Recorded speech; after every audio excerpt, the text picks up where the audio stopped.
This video will give you 6 hours in your day. On average, college students are only doing 2 hours of work per day. 2, that's you. And it's my belief that you're not busy, you're just unorganized. So I want to help. If you watch this video to completion, you'll be 3 times more productive than the average Joe. This is the average Joe, and then this is you. Who doesn't want that, right? This marker is awful. Section 1, your calendar. Step 1, general time blocking. I'm gonna keep this very simple.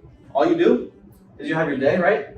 You have like 8 a.m. when you wake up, 11 when you go to bed. What you write down in this section is things you have to be doing. If I have class here, I put class here. Now from non-negotiables, I work outwards, right? So if I have this is class, and then I'll have things that can be moved, right? So say I have a lunchtime. If something comes up during this lunchtime, I can just eat after. You basically want to build your schedule in a way that you can have your non-negotiable set in stone and have your flexible times wherever you need to be. It's just a day-to-day plan of what you're going to do and how you're going to do it. That's it. This is the macro, right? And then if you want to go to micro, Notion. I can make an entire video on Notion by itself. If you want to do to-do list day-to-day, long-term tracking, get it. This is your time blocking machine. If you put in 40 hours on time block work, your output is an extra 20 hours, getting you 60 hours of work you can do. Like we see here, you know exactly when you're going to work and what you need to do, so you don't have all the time for fluff. And if you cut out the fluff, you gain those 20 hours, which I think is fantastic. And this process, even down to gross detail, is only going to take you 15 minutes. So if you want an extra 20 hours in your week, you can sacrifice the 15 minutes. I did not make that. Okay, step 2, workout, meals, and sleep. Warms, workouts, that's a bicep. I'm a firm believer that everything starts in the gym.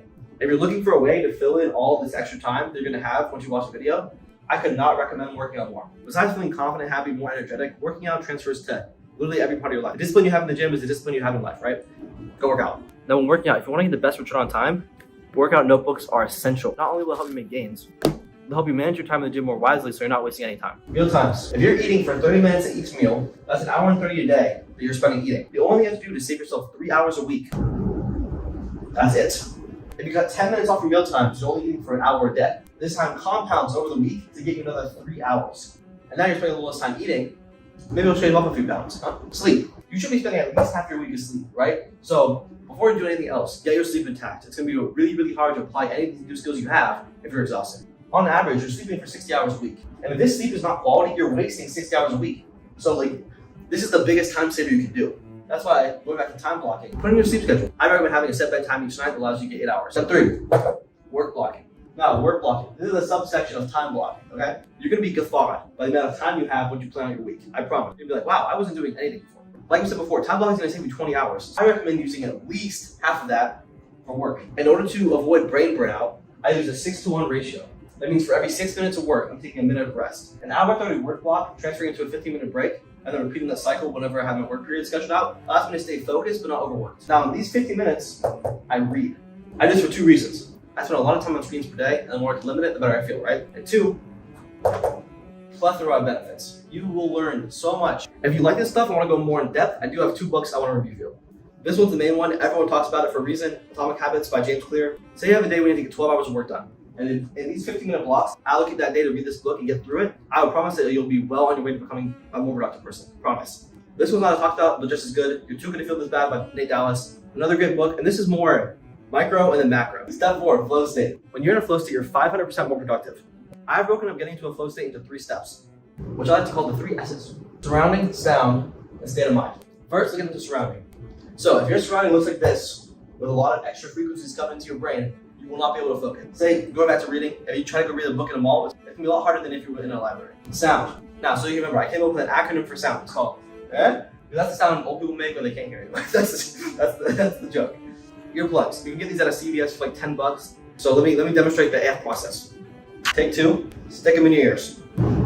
Already, I can hear way less. E is for earplugs, and H is for headphones. You got it. Good job. I would recommend noise canceling as it does add that extra layer. Love the double one. Already, I'm having a hard time gauging how loud I'm being. Now, state of mind. Before I work, I like to meditate for about 10 minutes to really wind down for the day and lock into work. Also, like I've been doing through this entire video, I chew gum. 2 things before we move on to section 2 of this video. Doing all the steps just listed before will save you about 3 more hours a day. Time is the greatest gift you can give yourself, so if you can give yourself more time during the day, you're going to be less stressed, more productive, and lead a happier life. And I think everyone deserves that. And if you enjoyed the video, leave a like, comment, and subscribe. off clearly. In the comments, if you want to talk about productivity or have any questions, I'm happy to answer them. I really like talking about this stuff. Section 2, fixing your phone. Step 1 is generally limiting social media. If you're there scrolling for hours a day to distract yourself from the work you should be doing, you know it's a problem, I know it's a problem, get rid of it. Now, there are some apps you can't fully get rid of that really are a part of social structure. For those apps like Instagram, I use an app called Opal.